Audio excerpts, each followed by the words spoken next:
Ce midi, nous recevons un super-héros. Il ne porte pas de collant, pas de cape rouge, pas de masque, mais un bonnet vert et un cœur d'or. Aujourd'hui, pour le réveillon, nous recevons un saint laïque, un géant de la bonté, un révolté de la misère. Ce midi, nous avons l'honneur de recevoir le président du Secours populaire, monsieur Julien Lauprêtre.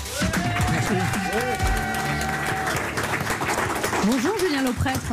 Bonjour. C'est un jour important pour vous, cette veille de Noël? Pour le Secours populaire, c'est important? Ah oui, c'est très important parce que c'est la grande contradiction. C'est le moment où les gens devraient être le plus heureux, d'être en famille, de fêter Noël, la nouvelle année.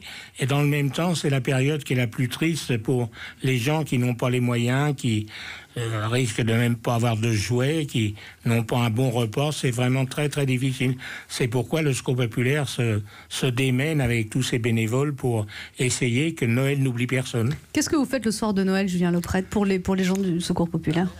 Pour le soir de Noël, il y a des réveillons pour des personnes en difficulté, pour des personnes âgées. Il y a beaucoup de réveillons qui sont organisés le soir de Noël. Mais il y a surtout toute la préparation avant. Dans notre campagne des Pères Noël verts, tous les efforts pour collecter de l'argent, bien sûr, c'est indispensable, pour collecter des jouets, pour essayer d'emmener aussi des enfants au cirque, de profiter de sorties, de venir voir la Tour Eiffel, parce qu'il y a des gosses qui n'ont pas vu la Tour Eiffel. Vous voyez qu'il y a beaucoup d'activités qui sèment la joie et l'espoir. Et alors, de ce point de vue-là, on me dit la couleur verte. J'ai une histoire qui m'est revenue, c'est que la première année, il y a un gosse qui est venu me voir, il m'a regardé dans les yeux, puis il m'a dit oh, il est beau, hein, ton Père Noël vert, mais il est pas mûr. Il m'a dit tiens, c'est...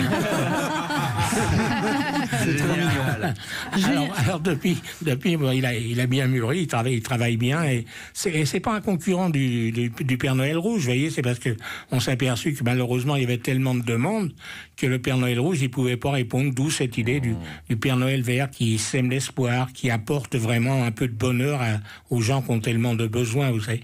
J'ai ce chiffre-là que je voulais vous livrer. L'année dernière, on est bientôt à la nouvelle année, ça sera encore pire cette année, on a aidé 2 millions de personnes au Secours populaire. Vous vous rendez compte, 2 millions de personnes qui sont venues demander de l'aide, c'est vraiment...